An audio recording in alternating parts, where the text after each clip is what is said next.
Welcome to TJ Walker Interactive. We're live. It's Thursday, December 2nd. It's 2 p.m. Thanks for joining us. I'm here with my colleague, Mike Bako. Mike, what are the top news stories of the day? TJ, Sarah Palin continuing to make news.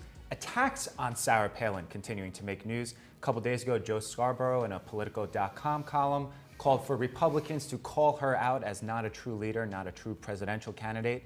And now Ed Rollins, the veteran Republican strategist, coming out on CNN.com saying that he knew Ronald Reagan and she's no Ronald Reagan, echoing the Lloyd Bentsen comment to Dan Quayle from many years ago in the vice presidential debate. TJ, what do you think about this? Eventually, all these chips in Sarah Palin's armor, do you think it'll come back to haunt her? Actually, I don't. I think the more old-time, reputable GOP insiders attack her, it actually strengthens her appeal. It makes the grassroots, the Tea Party people like her more because it makes her more of an outsider. I mean, the problem with being an outsider in general is you can't get enough money to get on TV and have anyone pay attention to you. Well, Sarah Palin has solved that problem. I don't think any serious person can suggest she's not going to have the name idea or the money to do whatever she wants in the future. So when Ed Rollins attacks her, I think he is reflective. I think he's being honest, and I think he is reflective of what most Republican longtime insiders feel. They can't believe that. They think she's the biggest idiot who ever walked the face of the earth. They think she could be the destruction of the party, but they've been afraid to say it until this week. First Joe Scarborough, now Ed Rollins.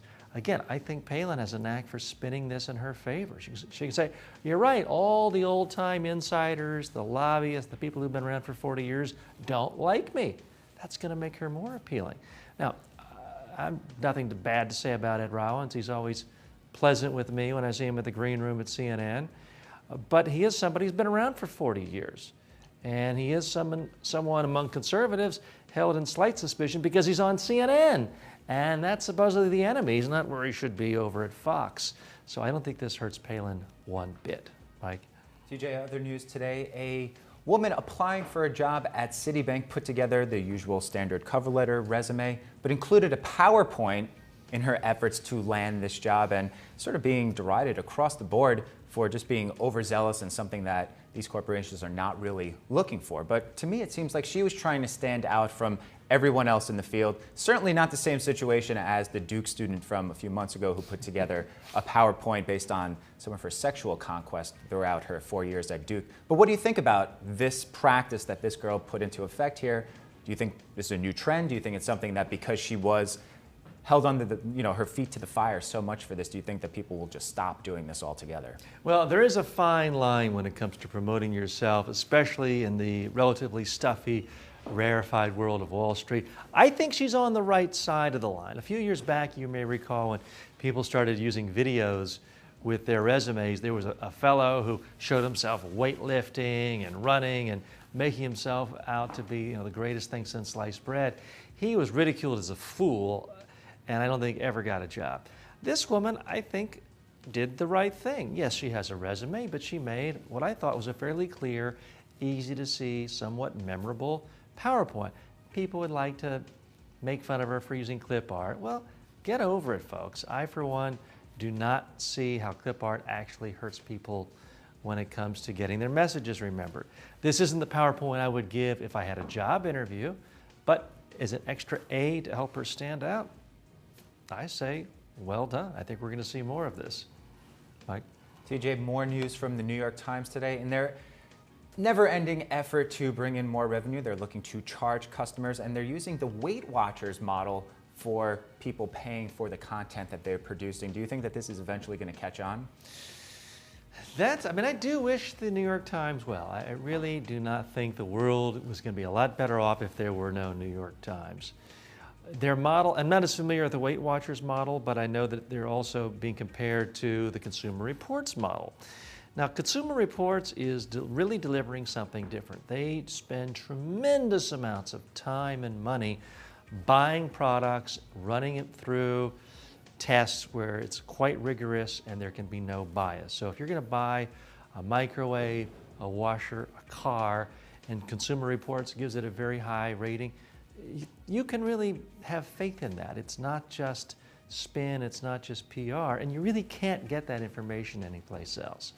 as much as I like what the New York Times says with its national coverage and Washington coverage, I'm not so sure there are that many days in the week where I think, you know what, that's the only place I could have gotten that story was the New York Times. So, you know, I spent an awful lot of money on information between cable and magazines, other subscriptions.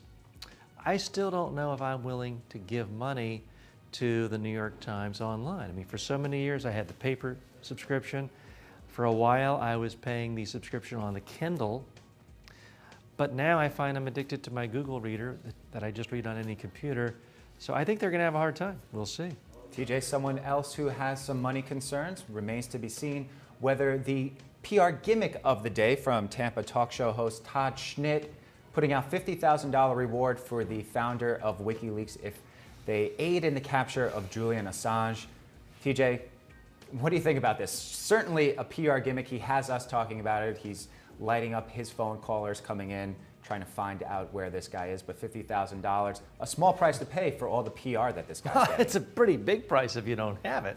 That's the thing, we don't really know. I mean, this host may be on the up and up. I'm not casting any judgments on it. I will say this, it is a great PR gimmick. And hey, I used to be a Tampa talk show host and pulled a few gimmicks myself, so I don't want to sound like I'm, you know, making him out to be a horrible monster here. But this is, frankly, the sort of gimmick that exposes all the weaknesses of the media. They see something exciting, attacking, a headline, and they latch onto it. Nobody ever goes back 3 months later and says, hey, did you pay that $50,000? It's too complicated. Plus, nobody typically says, well, do you have that money in an escrow account now? Why should we believe you? By the way, do you even have $5? I don't know. But it does strike me as a gimmick. Not the most nefarious of PR gimmicks, but still on the more gimmicky side of PR positioning. So hats off to you today for getting us to talk about you, but not much of a long-term story. TJ, that's all our news for today, but check back right after this segment for our question and answer period every day at 2 p.m. here on TJ Walker Interactive. Get ready with your questions. We're going to answer them live.